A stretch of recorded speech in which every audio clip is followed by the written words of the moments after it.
ready. Go ahead. 861-7484. Hold on. I missed a number. Ah, such a slacker. Here it is again. 861-7484. Excellent. I'm going to call them now. How about we eat before you start your new adventure? That's probably a good idea. You think?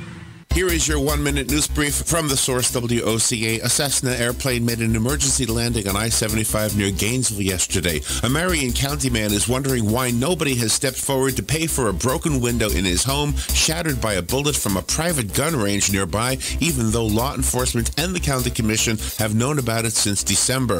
A Florida inmate has pleaded guilty to making bomb threats to a judge who presided over his case. Attorneys want to block a confession made to police by the school shooting suspect in the Valentine's Day massacre in Parkland. That same school district in Parkland is defending its controversial student diversion program, which reduces charges for students arrested for fighting, threatening assault, petty vandalism and theft, and drug and alcohol use. Former Democratic U.S. Representative Patrick Murphy won't be on the ballot for governor and instead is endorsing Gwen Graham. And Discovery Cove has added 2 new experiences to its lineup, including a behind-the-scenes animal tour. And that is your news brief from the source. Broadcasting from the Paddock Mall Studios, this is WOCA, Ocala, Gainesville, The Villages, 1370 AM, 96.3 FM, The Source.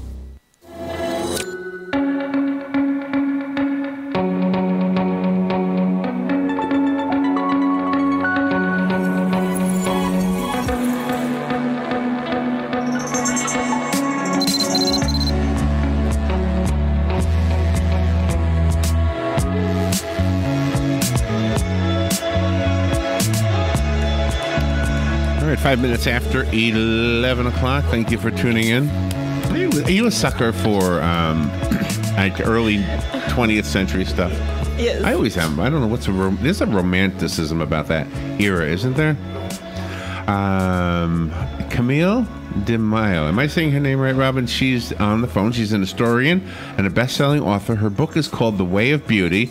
It's an historical romance novel. And let's see, I think my grandparents immigrated here 1928, I think. I'm trying to remember when it was. My mother was 3, so it was 1928, right? And Wonderful and it was memory. it was in New York. Now, that's not exactly the beginning of the 20th century, right? But it's sort of that time. And it was in New York. So a lot of the first parts of this book were, you kind of find yourself imagining things the way you... I can remember the Bronx looking the way it looked, I guess. I mean, by the time I came around, it was the mid-50s, right? So, but things weren't really that different, I don't think, than maybe 30 years earlier.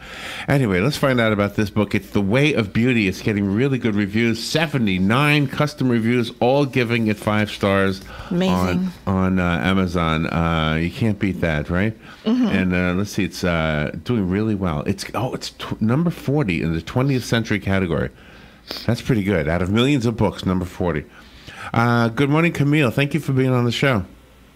Hi, thanks for having me. Where are you? Where are you calling from? I'm calling from Southern Virginia. All right. How's the weather there today? I have my windows open. Nice. So I'm pretty excited about that because I know the humidity is coming. So tell me about the story and about the setting, like the time and the place where you put the story. Is it based on a true story? The characters are not real, but the setting is very real, and I love to base my characters around circumstances. One of my main characters is a suffragette, so I pulled greatly from historical suffragettes and created this character who's kind of an amalgamation of that. But New York is my favorite city. There's a million stories to tell, and this is the one I wanted to tell about it. Oh, okay. And is this something that has an origin, or was it one of those things where you sat at the word processor or the computer and started typing, and next thing you know, it's developing? Sometimes that's my process, but on this one, it was just the seed of an idea. I had a scene in my head for no book in particular of just a soldier kissing his girlfriend goodbye in a train station. I just knew that some book I wrote was going to have this scene in it. And so I started researching train stations to give myself a piece of setting, and I saw these beautiful, beautiful images of Penn Station, which I've been through many times, but just the concrete tunnels down below. And my thought when I was seeing these pictures was, I must not have been upstairs because I have never seen this beautiful train station I'm seeing online. And then I realized Right. it was torn down in the 60s Right. to build Madison Square Garden. Right. So that was my starting point. I learned the history of that gorgeous station from its building, its heyday, and its destruction. I said, that's the structure of my story. And I grew up there, and I didn't even know that either. I also, I guess I came around to all that stuff at the time when they had already done everything with Madison Square Garden, because I didn't even know that until I think till last year when Robert and I went up. We somehow learned that the ceilings have been taller because they're building something across the street now to try to go back to that old grandiose kind of a look, aren't they?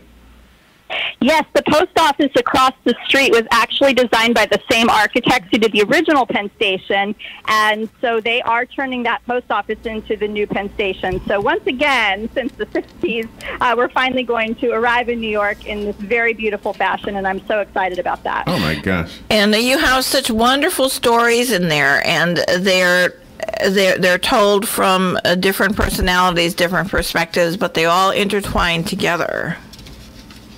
Yes, New York is just a home of every range of people possible, and I wanted to zoom in on a few of those. So I have some immigrant stories, some suffragette stories, a socialite story, and they do all come together because they share these very common interests, but from very different backgrounds. And I love how diverse New York is, and I wanted to bring some of that into the story. When you write somebody close to yourself or a character close to somebody you would know, it's a little bit easier. Are any of these characters people that you really had to stretch your imagination or read up on people who were like them? Most of my characters don't come from people I know. I might use little quirks or foibles and just bring those in there for fun. But it largely comes from my research. So, for example, the character of Pearl, who's the major suffragette, she was really going to be a very secondary character in the book in the first place. But as I was studying the suffragettes and what they sacrificed for that right to vote, it helped me create this character who ended up having a much larger part than I ever set out. So the research dictates so much of it. I start with a very thin idea of what any of it's going to be. And your interpretation for the characters, the interpretation of each of the characters is very deep, because Vera seemed to just have one goal in mind as she became engaged and she was going to get married and everything, and then all of a sudden that fell apart and she had to have something else in her life. And I think that's very, very insightful, because that happens right now, today. It does, and that's what I love about historical fiction. It just shows us this keeps going round and round. And I think the conversations we're having today are so important, but it's equally important to realize that just 100 years ago, we didn't even have the right to vote. And that's not that long ago. So to bring in stories of these women, I wanted to show how nothing was in front of them except maybe being a factory worker or getting married. And very slowly, we had more and more opportunities. And how did each character step into that opportunity? I loved exploring that. Camille, I was looking at the notes on Pearl, and my notes say she's a pampered heiress who gives everything up when she witnesses women jumping from the Triangle Building during the infamous fire. So I immediately thought, I wonder if that's the Flatiron Building, and I looked it up, and according to Google, it is. Is Google telling me the right thing? I'm not exactly sure. I think it was in the area, but I'm not sure that it was the actual building, because Triangle was the name of the company, not the shape of the building. Oh, really? But I do believe it was at least in the same area. Oh, that is interesting. And what fire was it? Is this a fire that is true historically? Yes, that part is true, and it's really just a tiny launching port for that character, but it's its own very fascinating story. I believe it was a 9-story building. It was a sweatshop, and there were no safety precautions in place. It was just in a day where everything was about the bottom line. Nothing was about safety, and it was before there were labor unions that could work for that. And so many women died when a fire got started, and they were jumping from the building, as we've also seen happen in New York. Yeah. And so my character, Pearl, whose father is one of those manufacturers, witnesses this happening and sees the horror of what people like her father are putting very unfortunate people into, and it sparks her desire to make conditions better for women. But she also has to, like you said, go against her father. But on the other hand, she's also raising a child of her own. She is. She's widowed and has a small son. And so she would, it would be very tempting to have the comfort of what her father's money can offer her. But she's so jarred by seeing what happens in the fire that she just knows, I have to do something. I have to have a bigger purpose here. And my son will fit into that, but it's not going to be in a way that gives them all these creature comforts. So she just makes the mission her number one driving force. The book goes from the beginning of the 20th century to 1963. Is that right? It does. And so you sound really young. I mean, are you older than you sound? I'm just past 40. Okay. All right. So you are young. All right. So a lot of this, I mean, is there a reason for the fascination with that time era? Is it a parent or a grandparent? My grandfather was very dear to me. He was an Air Force pilot, so I always enjoyed his stories. And I just think we probably romanticize it. I didn't live through that era, and so I'm sure that a great portion of it is romanticized. But it was patriotic, and there were work ethic and a lot of beautiful things. But the thing that attracts me most to writing about that era is that I think their problems are not that dissimilar to ours. We're all part of that human fabric, but their technologies were so different. So I really love reading about, you can't just pick up your cell phone and tell somebody you're going to be late. I think about what are all the steps that would have to happen if you're running late and you want to communicate that with somebody. It's little things like that, little inconveniences and lack of technologies that we have, or did they take a horse carriage? I like those little details historically. Robin likes to go to the theater, and Robin likes to dress up for the theater, and Robin will always point out that the people don't dress up for the theater anymore. And it sounds like you agree. And I think that era, because I never really noticed that, because I don't know much about dressing up. But you know what comes from that era for me is the music. It seems like that era had the most beautiful melodies and just the most beautiful whatever. They were more, I don't know. There was just something about the music from that era, wasn't there?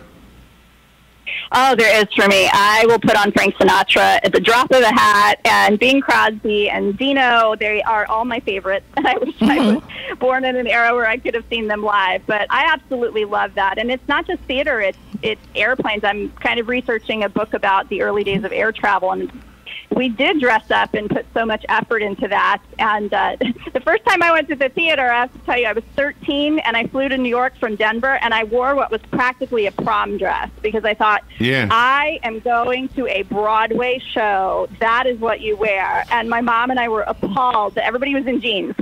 Exactly. So, and I was in the 80s. Exactly. So, I love that. So I love writing about the hats and the gloves and the buttons and everything they put so much effort into. And you're pretty brave yourself, because you had let us know that you have a fear of flying. I love to travel, only slightly more than I hate to fly. That's kind of fun. But I've been to 4 continents so far and counting, in most of the states, and so I do get on the airplane, but it is not my favorite thing to do. Have you been able to talk to the other people that live on the different continents in different cultures and make a comparison to what the women are going through over there to what they're going through over here or have gone through in the past? You get a little bit of contact, definitely. I do love that about travel. A lot of what I learn is through reading. I remember as a teenager reading an article about some things happening to women overseas that just were appalling to me. And it's really why I think we need to keep a balanced head. We have a lot of work to do, but my gosh, we have it so good in so many ways. And I think we have, I believe in Saudi Arabia, women are just now, like this year, being allowed to drive. Yeah, and this month. We should really see how amazing that is. Yeah, that is kind of crazy, isn't it? Yeah, it was this month, I think. In fact, I don't think they're doing it yet. I think it's still to come. I think they had like 6 or 7 that got advanced licenses or something, but the rest of them have to wait. Yeah, it is kind of crazy. Yeah, and I'm a person who, I try to live in a big state of gratitude, so I look at that and I just go, wow, it's amazing where we are today, and you never want to sit on your laurels, so you have to just be so grateful. And that's what doing, historical fiction does that for me. It's kind of like travel. It's sort of like time travel. And it'll do the same thing that traveling geographically will do, is it will just show you a different world that's not your own. Yeah. And you make sure to have a good balance into what people's perceptions are before World War I, during the World War I. Then you have that time between World War I and World War II, and people have different perceptions during the different decades. They do, and so it's why I wanted to show the arc of the different women, and I touch on one of the women in the 60s just to kind of launch and see, wow, this girl in the 60s has so many more opportunities to voice her opinions than the girls did at the very beginning of the story back in the very early 1900s. So the spine of the structure of the book was the train station going from 1900 to 1963. I realized that the lives of women changed remarkably during that time, and so that's why they have these kind of parallel arcs there. And you also talk about the difference in the monetary classes, which you and Larry spoke about Pearl earlier, how she was from a wealthy class, but you also put perspectives on the people that aren't so fortunate, but they're like normal people. There were, so many immigrants, and I have immigrants in my family not too distant. My husband is first generation himself, and so to see the struggle that they go through to come over and be accepted and earn a dollar, I talked about tunneling under the rivers just to build the tunnels to get to the train station, and a lot of those workers were immigrants who came over, and those dangerous jobs were all that they could get. And every time I travel through those tunnels under the Hudson River, under the East River, and head into New York, I give thanks for those men who gave their lives in those tunnels. I've often thought about that too. There's another one too. The tunnel that was built by immigrants that brought the water down to the city from the Catskills somewhere. I can't remember what lake they get the water from. And then when they had to rebuild that tunnel, they had a machine, and it actually did all the drilling. But the first one was just as you're saying. And lots of guys ended up dying building that tunnel. They did, and so one of the characters I bring into the book is a man who is now suffering all the health ramifications, the bends. Many men died, but many men got the bends, which is, an illness that the divers can get, and it does all sorts of things to your body, but they were working under these terrible pressured conditions. And, I wanted to tell their story as much as I wanted to tell the story as a socialite, because that's the fabric of New York. I went to New York City with my son in October of 2016, I guess it was, Robin, right? Mm-hmm. And I wanted to show him where his grandmother, my mom, used to go see Frank Sinatra. And it's in Times Square, and it's now a Hard Rock Cafe, and it's the old Paramount Theater. Fortunately, the word Paramount is still on the building. And so it was so interesting if you look up, you can look back 100 years. And if you look down at the new facade, it's just the bright colors and the lights. But above it is the plain old brown Paramount Theater. It's still up there. And I just think it was a kind of a, I wanted him to know that his grandma used to stand when she was 17 years old. She used to stand in line for hours to see this singer named Frank Sinatra. Well, I love looking back at old pictures of New York, and sometimes the landscape looks entirely different, and then sometimes you'll see something and go, oh, I've been in there. I know exactly what that building is, and it's 100 years old.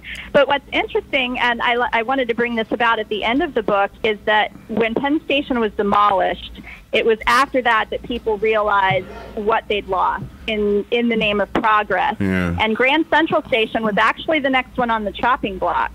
And so the loss of Penn Station actually started the Landmark Commission that saved 700 buildings in New York alone.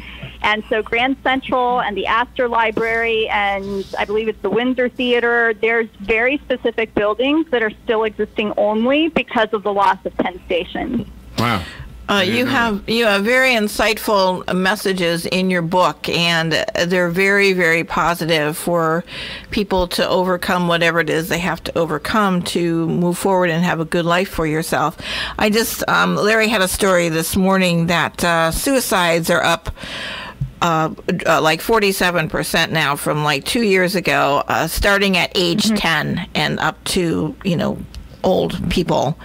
And what is your opinion on that? I mean, you really give a lot of insight on people persevering, but other people just seem to give up. I had 3 conversations about that just this morning. I think that it's very much in the news right now, and I'll be honest, it's very, very close to home for me as well, both with people who have made that decision and people that I fear might.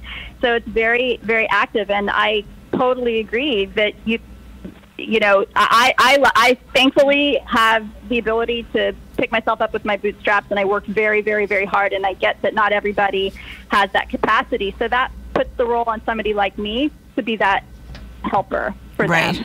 And so I value that. In fact, I injured my ankle very badly a couple weeks ago. I'm on crutches right now. So I was just having a conversation with somebody today saying, you know what, right now I need this help. I need this crutch to be able to physically move forward. And so I want to be that crutch to people who might need that help getting forward in other ways. Wow, you're very, very profound and philosophical. The book is getting such good reviews. It is so well written, and I love. Maybe it's just me. I love the time frame. I'm kind of a sucker for romantic stories anyway. The Way of Beauty is the book. It's written by Camille de Maio. I have a copy of it, a paperback copy. If you'd like it, call me. It'll be on the desk here waiting for you. The rest of us have to go buy it. Camille, do you want to? I found it on Amazon. Do you want to give a website that we can go to? Amazon's really a great place to go get it. I think their prices are always wonderful, but I love supporting independents and bricks and mortars too. So if they don't have it in stock, you can order it from them and support them in that way. And you can always find me. I'm all over social media, mostly Instagram. All right. Well, I'm going to look for you. Yeah. What is one of the most important messages that you and your husband give your children? We notice that you homeschool your children, and that has to be a huge responsibility. What is one of the main messages that you give your children? The main messages that we give them are we want them to learn what their unique gifts and talents are, and we want to nurture them to become the people that they were made to be. And so that's been a lifestyle that's allowed us to do that. It's allowed us to take them to many amazing places to learn about the world. And they've also seen firsthand what it takes to achieve your dream. Writing a book. My husband and I started a real estate business, so they've had that front row seat too.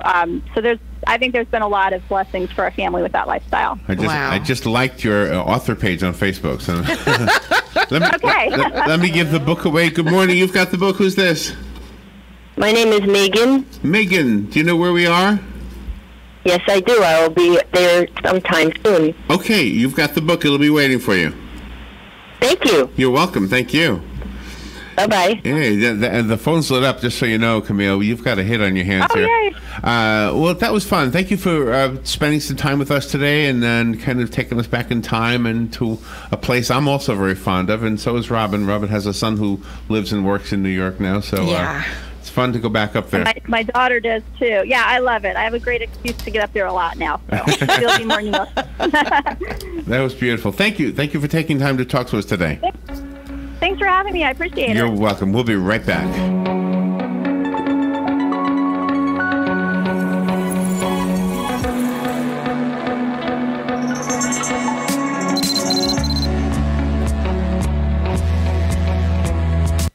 Each morning, we wake up thankful to live in a free nation with liberty and justice for all.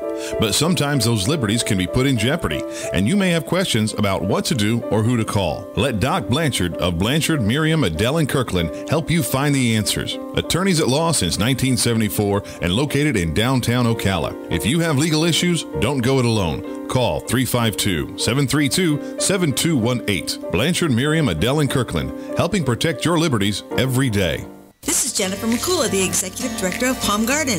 And I'm Sharon Baker, the Director of Clinical Services. Last month, I told our listeners all about National Nurses Week, and now we want to talk about National Nursing Assistants Week. It's the second week in June, and we want to honor all our excellent CNAs who give hands-on care to our precious residents every day. In fact, each department will be doing something special for our CNAs the entire week. It's going to be fun. A big thank you to our CNAs from Palm Garden of Ocala. Get it for less at the DIY Home Center outlet. Get top quality real wood cabinets the same or less than the big box stores are selling the cheap stuff. And that's not all. Drywall screws big box stores are $6.47 a pound. At DIY, only $4.99. Plus, DIY has the largest selection of mobile home parts and accessories anywhere. From carpet to doors, get the DIY supplies you need for less. The DIY Home Center outlet. We are your building material closeout store. 2191 Northwest 10th Street, just 2 miles east of I-75. On the first and third Wednesday mornings of each month at 9:05, Robert Colin will be with us from On Top of the World, Ocala's premier active adult community. Be sure to listen and be sure to call in. Speak with Robert to learn about all the exciting lifestyle and new home choices available at On Top of the World. From time to time, Robert will have guests, and we're sure you will enjoy our little chats. You deserve the world, and we bring it to you. So be sure to tune in on the first and third Wednesdays of each month right here on The Source, WOCA. Hi, I'm Russ Moore with Pac Mill. Our relationship with WOCA started in 2009. WOCA is family-friendly, community-involved station. When we moved to our new location on 17th Street in October of 2016, of course, we went to WOCA so they could tell everybody our new location. The folks at WOCA really care about their clients and want them to be successful. For all of your shipping needs, call Pac Mill, and to tell the Ocala area about your business, call WOCA, because WOCA Radio gets Fox results. News Radio. I'm Lillian Wu. President Trump calling for Russia to be reinstated in the G7.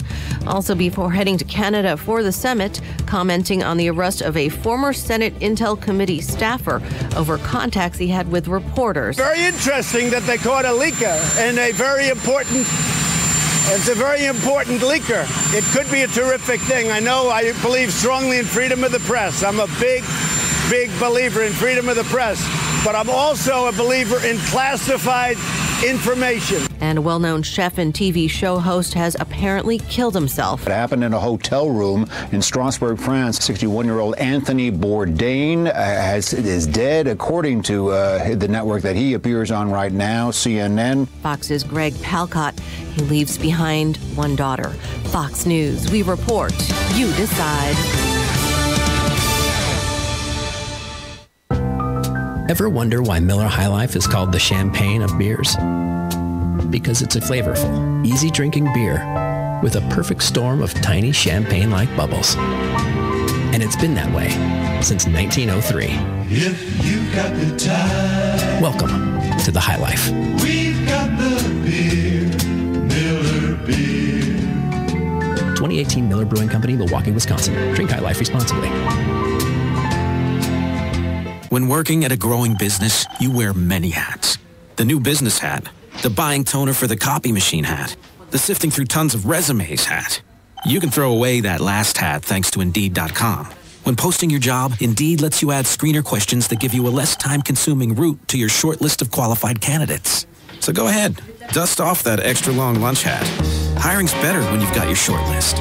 Save time on hiring when you post a job on Indeed. Get started today at Indeed.com/hire.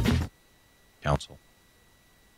You know how frogs are so hoppy? It's because they don't smoke or have COPD, otherwise they would be flip-floppy. If you want to quit smoking to prevent yourself from croaking, come to A Better You for a good acupuncture poking. Call me, Dr. Erica Olstein, with A Better You Healthcare to stop smoking today at 352-615-5566. 352-615-5566.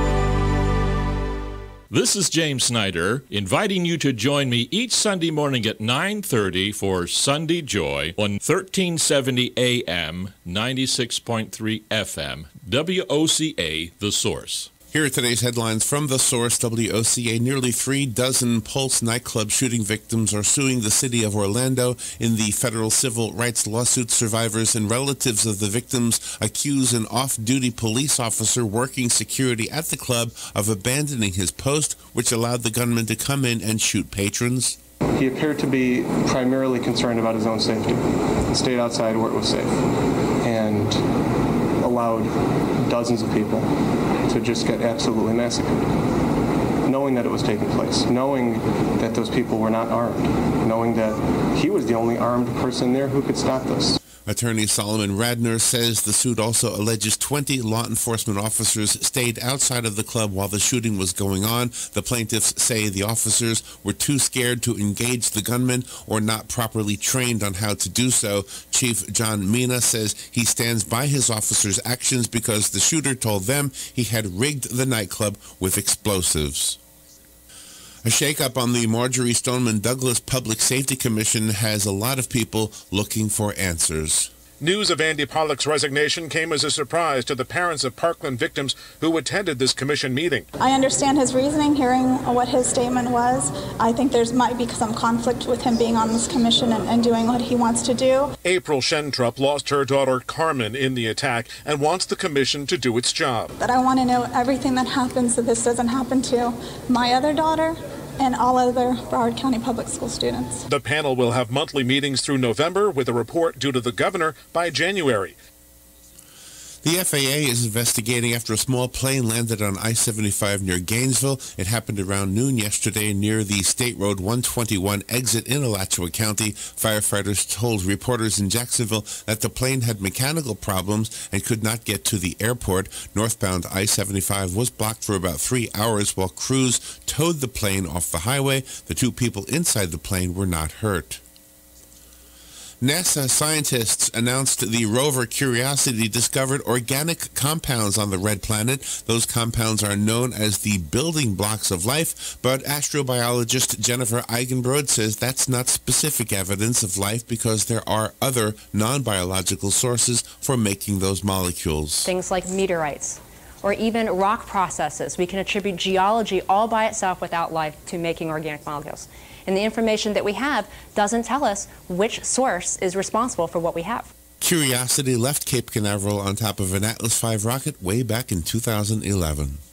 Tampa Bay scientists are intrigued by local sightings of the world's largest fish species. 5 whale sharks were seen off Anna Maria Island last weekend. A scientist with the Mote Marine Laboratory says it's rare to find whale sharks off the Gulf Coast. One of the men who reported seeing the whale sharks says they've been fishing the Gulf of Mexico for decades and they've never seen anything like it. A Marion County man is searching for answers after a bullet from a private gun range near his home was shot through his bedroom window back in December. Vincent Vaughns says he was sleeping back then when he heard a loud bang from his bedroom window. When he got up to see what it was, he found a bullet that had been shot from a gun at a nearby private gun range. Vaughns then called the sheriff's office to intervene. Vincent Vaughns said finally police were able to match the bullet to one of the guns that was being shot over at the gun range, but an officer told him that he couldn't press charges because there were 3 men shooting that same gun at that time. Vaughns then went door to door and got 21 signatures on a petition to get the gun range shut down, but that didn't change anything. Vaughns says the petition didn't make any difference with the county commissioners, but he has not heard any more guns going off since then. But he is still left with the question as to who's going to be paying for his broken window to be fixed, since the investigation has been turned over to law enforcement.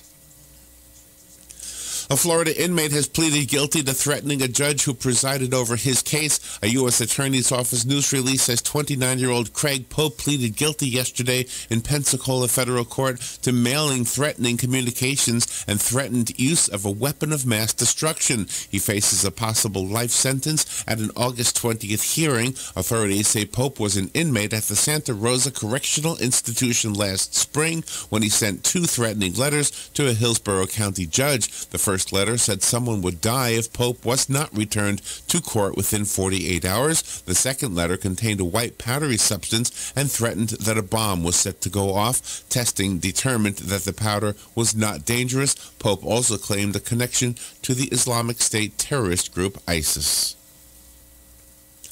A judge is holding a hearing on an effort by attorneys for Florida school shooting suspect Nikolas Cruz to block public release of parts of what police call his confession in the Valentine's Day massacre. The hearing, which will be today, concerns a motion claiming that parts of the statement will cause significant trauma to an already beleaguered community rocked by the shooting that killed 17 people at Marjorie Stoneman Douglas High School. The motion also says that releasing the statement would violate Cruz's constitutional rights to a fair trial and against self-incrimination. The 19-year-old Cruz is charged with 17 counts of first-degree murder for the February 14th shooting. His lawyers say he will plead guilty in exchange for a life prison sentence, but prosecutors have refused to waive the death penalty.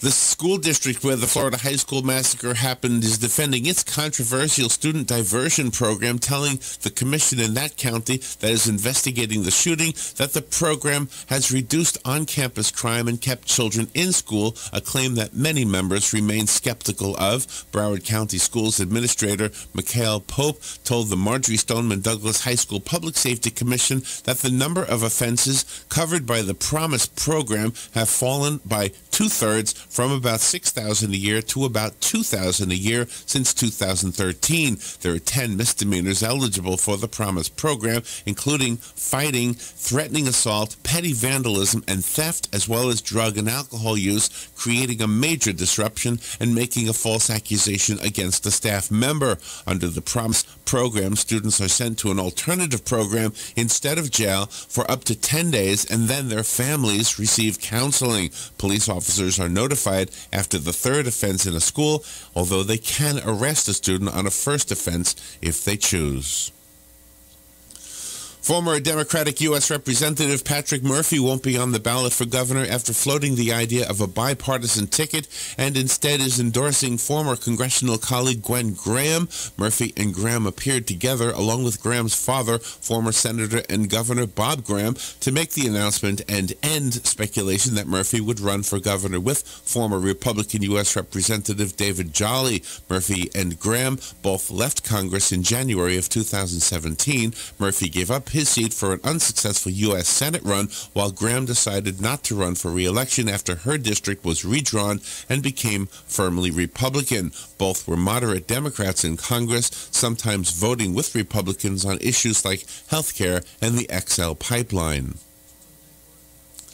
Discovery Cove has added 2 new experiences to its lineup, including a behind-the-scenes animal tour. The 90-minute Animal Trek tour takes guests through the explorer's aviary, where they can feed and handle birds, and freshwater oasis, where they can interact with otters. Guests may also have a chance to interact with an anteater and a sloth, depending on the animal's interest. During the expedition, facts will be shared about the illegal pet trade, bird longevity, and the species survival plan. The Animal Trek tour starts at $79. Guests between the ages of 6 and 13 must be accompanied by a paying adult.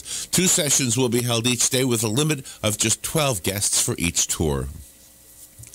Tampa City Council members are now faced with the issue of chickens in Ybor City. The roosters and chickens have been a fixture in Ybor City for decades, but some residents are crying foul, saying the chickens are a nuisance. Councilman Harry Cohen agrees something should be done. If there is a way to keep the flock from exponentially growing, I think that is probably the best solution here. And hopefully it wouldn't run afoul of maiming or maiming the birds. Council will get a report from staff next month on ways to reduce the chicken population in Ybor, which experts believe has reached 90 in the Centennial Park area alone. And those are the headlines from The Source, WOCA 96.3 FM and 1370 AM.